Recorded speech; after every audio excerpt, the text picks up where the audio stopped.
ನಮಸ್ಕಾರ ಎಲ್ರಿಗೂ. ನಾನು ಹಂಸ. ಸಬ್ಸ್ಕ್ರೈಬ್ ಮಾಡ್ಕೊಳ್ಳಿ ಅಂತ ಕೇಳ್ಕೊತಾ ಇದ್ದೀನಿ. 3 ಕಿಚನ್ ಟಿಪ್ಗಳ ಬಗ್ಗೆ ಹೇಳ್ತಾ ಇದ್ದೇನೆ. ಮೊದಲನೇ ಟಿಪ್ಪು, ಹಾಲು ಕಾಯ್ಸೋಕೆ ಇಟ್ಟಿರ್ತೀವಿ, ಯಾರಾದರೂ ಮಾತಾಡಿಸ್ತಾರೆ, ಫೋನ್ ಬರುತ್ತೆ, ಹೋಗ್ಬೇಕಾಗಿ ಬರುತ್ತೆ ಅಂಥ ಟೈಮಲ್ಲಿ ಹೀಗೆ 1 ಸ್ಪೂನ್ ಇಟ್ಟರೆ ಹಾಲು ಉಕ್ಕೋದಿಲ್ಲ. ನೋಡಿ, ಉಕ್ಕಲಿಲ್ಲ. ಟಿಪ್ ನಂಬರ್ 2, ಅಕ್ಕಿ ಸ್ಟೋರ್ ಮಾಡೋದು ನೋಡೋಣ. ನೋಡಿ, ಇದು 10 kgದು ಪ್ಯಾಕೆಟು. ಇದನ್ನು ಸ್ಟೋರ್ ಮಾಡೋದು ಹೇಗೆ ಅಂತ ನೋಡೋಣ. ಹುಳ ಬೀಳಬಾರ್ದು ಅಂತ ಇದನ್ನು ಹುಳ ಬೀಳದೇ ಇರೋ ಥರ ಸ್ಟೋರ್ ಮಾಡೋದು ಹೇಗೆ ಅಂತ ನೋಡೋಣ. ಚೀಲ ಎಲ್ಲ ಹೀಗೆ ಫೋಲ್ಡ್ ಮಾಡಿ ಇಟ್ಕೊಂಡು, ಬಾಕ್ಸ್ ನೋಡಿ 10 kg ಇಡಿಸೋವಂಥ ಬಾಕ್ಸ್ ಇದು.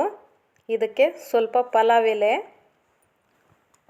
ಈ ಪಲಾವ್ ಎಲೆನ ತಳಕ್ಕೆ ಒಂದು 3ರಿಂದ 4 ಬಾಕ್ಸ್ ಕೆಳಗಡೆ ಹಾಕ್ತಾಯಿದ್ದೀನಿ. ಇದು ಹೀಗೆ ಹಾಕಬೇಕು. ಕೆಳಗಡೆ ಒಂದು 3ರಿಂದ 4 ಲವಂಗ ಹಾಕ್ತಾಯಿದ್ದೇನೆ. ಹೀಗೆ ಹಾಕಿ ಇದಕ್ಕೆ ಅಕ್ಕಿ ಹಾಕೋಣ.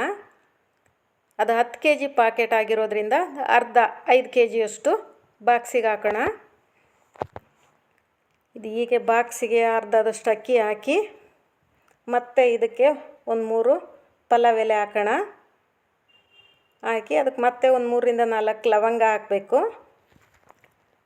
ಹಾಕಿ ಮತ್ತೆ ಪೂರ್ತಿ ಅಕ್ಕಿನ ಅದಕ್ಕೆ ಸ್ಟೋರ್ ಮಾಡಬೇಕು. ಪೂರ್ತಿ ಹಾಕಿಬಿಡ್ಬೇಕೀಗ. ಕರೆಕ್ಟಾಗಿದೆ, 10 kg ಹಿಡಿಸುತ್ತೆ ಡಬ್ಬ. ಹೀಗೆ ಪೂರ್ತಿ ಹಾಕಿ ಮತ್ತೆ ಇದಕ್ಕೆ ಹೀಗೆಲ್ಲ ಫ್ಲಾಟ್ ಮಾಡಿ ಈ ಉಳಿದಿರೋ ಪಲಾವ್ ಎಲೆ, ಲವಂಗ ಪೂರ್ತಿ ಇದಕ್ಕೆ ಹಾಕಿ ಹೀಗೆ ಸ್ಟೋರ್ ಮಾಡಿಟ್ರೆ 1 ವರ್ಷ ಆದರೂ ಅಕ್ಕಿ ಹುಳ ಬೀಳೋದಿಲ್ಲ. ನೀವು ಉಪಯೋಗಿಸುವಾಗ ಅವನ್ನ ತೆಗೆದುಬಿಟ್ಟು ತೊಗೊಳ್ಳಿ, ಮತ್ತೆ ಹಾಕಿಡಿ, ಹುಳ ಬೀಳೋಲ್ಲ. ಟಿಪ್ ನಂಬರ್ 3, ಕಾಳು ಬೇಳೆ.